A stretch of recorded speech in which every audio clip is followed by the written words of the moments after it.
Hi friends, ఈరోజు మనం ఎంతో టేస్టీగా ఉండే కరివేపాకు పొడి ఎలా తయారు చేసుకోవాలో చూద్దాం. కరివేపాకును బాగా కడుక్కొని ఒక గంట సేపు ఆరబెట్టుకోవాలి.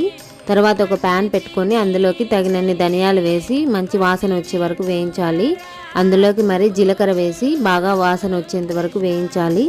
తర్వాత ప్యాన్లో కొద్దిగా ఆయిల్ వేసుకొని ఎండుమిరపకాయలు వేయించుకోవాలి, పక్కన పెట్టుకోవాలి. తర్వాత ఇంకొద్దిగా ఆయిల్ వేసి కరివేపాకును వేసి 3 నుంచి 4 నిమిషాలు క్రిస్పీగా అయ్యేంత వరకు వేయించుకోవాలి. కొద్దిగా మినపప్పు, శనగపప్పు వేసుకొని మంచి వాసన వచ్చే వరకు వేయించుకోవాలి. ఇప్పుడు ఇవన్నీ కలిపి తగినంత ఉప్పు వేసుకొని బాగా గ్రైండ్ చేసుకోవాలి మెత్తటి పౌడర్గా.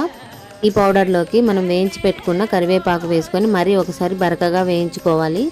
చివరగా మనము ఒక 10 నుంచి 12 వెల్లుల్లి రెబ్బలు వేసి చింతపండు కొద్దిగా వేసి గ్రైండ్ చేసుకుంటే ఎంతో రుచిగా ఉండే కరివేపాకు పొడి అయితే రెడీ అయిపోయింది. Thank you for watching this video.